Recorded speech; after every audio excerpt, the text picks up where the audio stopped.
Hey friends, welcome back to the Matt Greer Music channel. As always, thank you for joining. On today's episode, we are going to talk about this guy, the Boss SP303, an epic sampler that has been used by both independent and big name artists for years and years. Today we're going to go ahead and look into what makes this thing so special.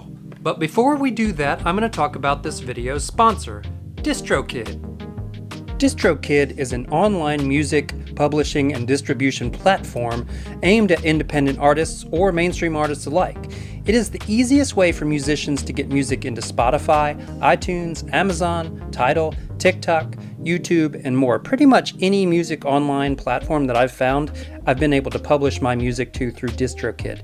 Now, when they asked me to sponsor this video, I said no problem because I do actually use this service. I've been using it for several years, and I have to say I really have enjoyed the experience. I've been making music for over 2 decades, and the challenge of getting that music out to the people that want to hear it is one that has always been troubling for me.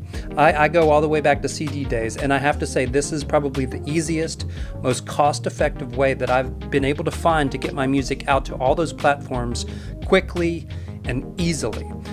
If you've got music you want to get out, please check the description of this video. I've got a link there that will get you a discount on DistroKid. The SP303 was released by the Boss Roland Corporation in 2001.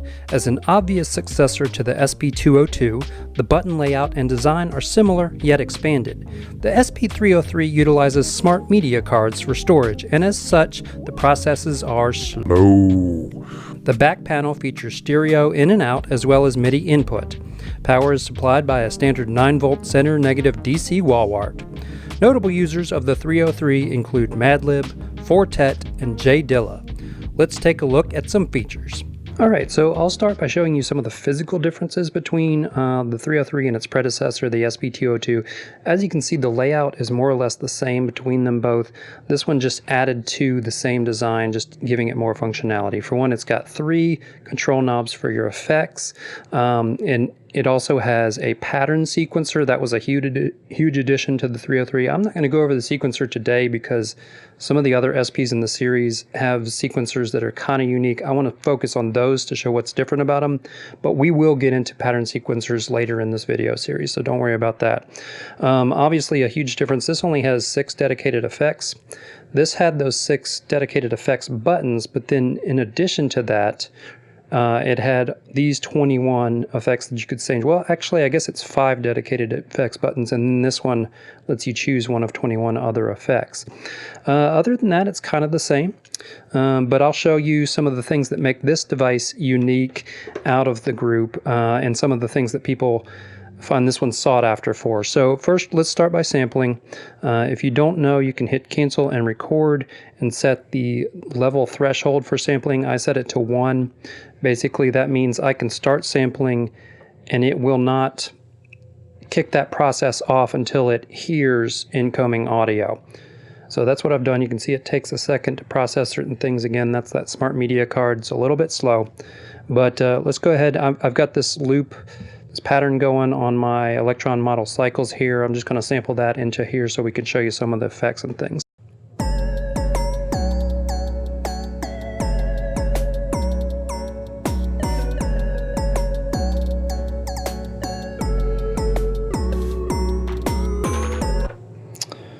All right, now if you noticed there was a little bit of kick on the end of that where the loop started back over, and I did that actually on purpose. I learned this trick from Ricky Tinez's channel, and I have to say it's probably the best tip I've ever learned about any of these SP models, and it has to do with how you trim samples to a loop. So first thing I'm going to do is hit reverse, and you hear that zoop right at the end of there. That's actually the kick, or that's the kick at the front, but I want to trim that off so that the loop loops perfectly, and that gives me an auditory cue to know when to do that. So I'm going to turn on the start end, and basically what I'm trying to do is take that zoop out of there.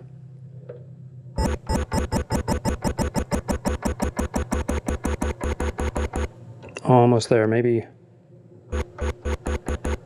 Yep. Hear the click there, and then it's gone. That's it. So now, take the reverse off, put loop on. This should loop perfectly.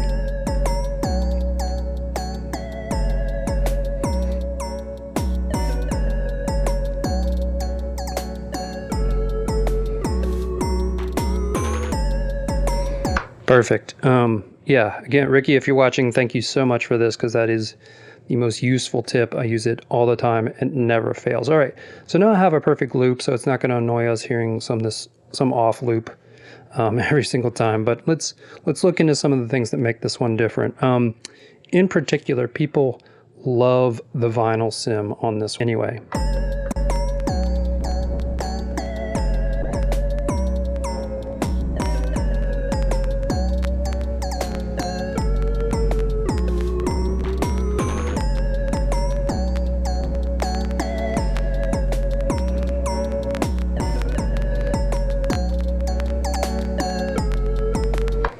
Adds a lot of vibe and life.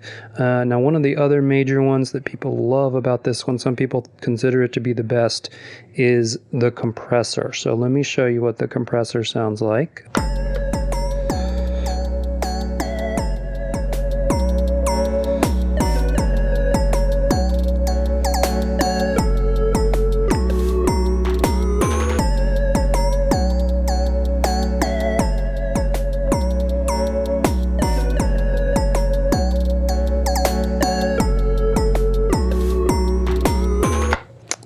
It is a nice compressor. I have to say I like the compressor on this one probably more than any of the other SPs. It does have a nice chorus effect. I don't know if you'll enjoy it hearing it on everything on a beat, but it should be kind of cool. Let's see.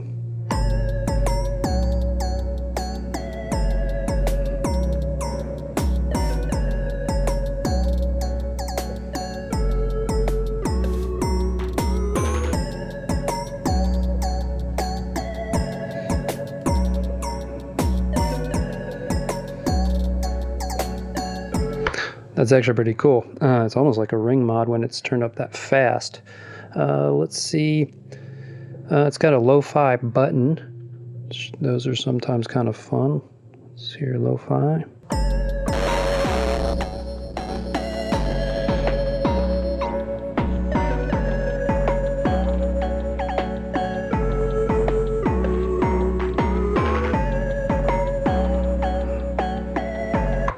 Not bad. If you watched the last video, I showed the lo-fi off on the SP-808.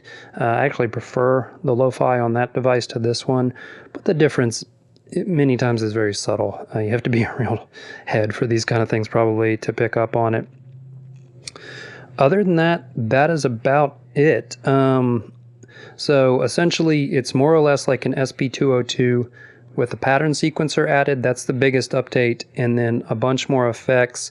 The main effects that people look for are the compressor and the vinyl sim, in particular to this one.